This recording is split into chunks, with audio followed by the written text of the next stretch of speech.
Snake stopped wrestling. George unhinged his jaw and coughed up a little plastic bottle filled with chewable vitamins. "You're kidding," I said. "Are those Minotaur shaped?" Hermes picked up the bottle and rattled it. "The lemon ones, yes. The grape ones are Furies, I think. Or are they Hydras? At any rate, these are potent. Don't take one unless you really, really need it." "How will I know if I really, really need it?" "You'll know, believe me. 9 essential vitamins, minerals, amino acids, everything you need to feel yourself again." He tossed me the bottle. Thanks," I said. "But, Lord Hermes, why are you helping me?" He gave me a melancholy smile. "Perhaps I hope you can save many people on this quest, Percy. Not just your friend Grover." I stared at him. "You don't mean Luke?" Hermes didn't answer. "Look," I said, "Lord Hermes, I mean, thanks and everything, but you might as well take back your gifts. Luke can't be saved. Even if I could find him, he told me he wanted to tear down Olympus stone by stone. He betrayed everybody he knew. He hates especially you." Hermes gazed up at the stars. "My dear young cousin, if there's one thing I learned about the eons, it's that you can't really give up on your family, no matter how tempting they make it.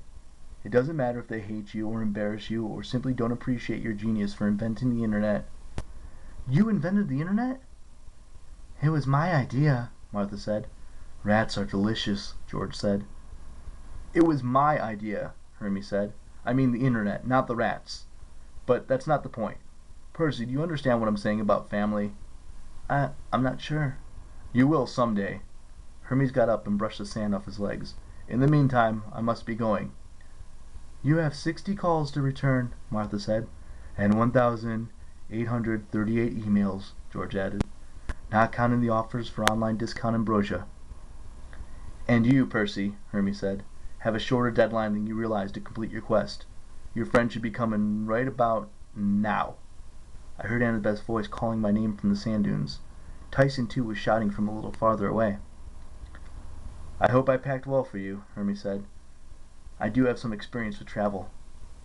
He snapped his fingers and 3 yellow duffel bags appeared at my feet.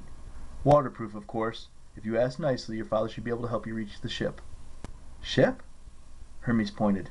Sure enough, a big cruise ship was cutting across Long Island Sound, its white and gold lights glowing against the dark water.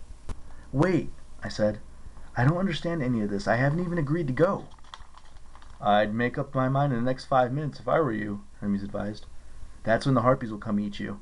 Now, good night, cousin, and dare I say it, may the gods be with you." He opened his hand and the cockatoos flew into it. "Good luck," Martha told me. "Bring me back a rat," George said.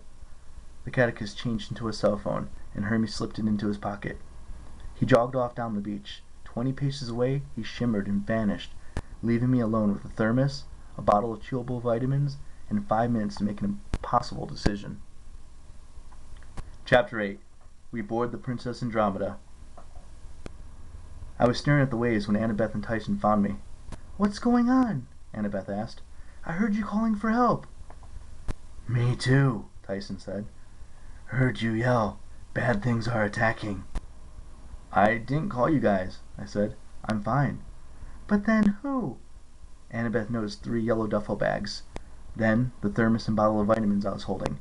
"What?" "Just listen," I said. "We don't have much time." I told them about my conversation with Hermes.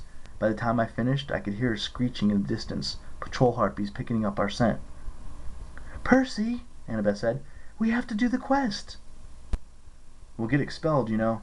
Trust me, I'm an expert at getting expelled." "So? If we fail, there won't be any camp to come back to." "Yeah, but you promised Chiron." "I promised I'd keep you from danger, and I can only do that by coming with you. Tyson can stay behind and tell them." "I want to go too," Tyson said. "No!" Annabeth's voice sounded close to panic.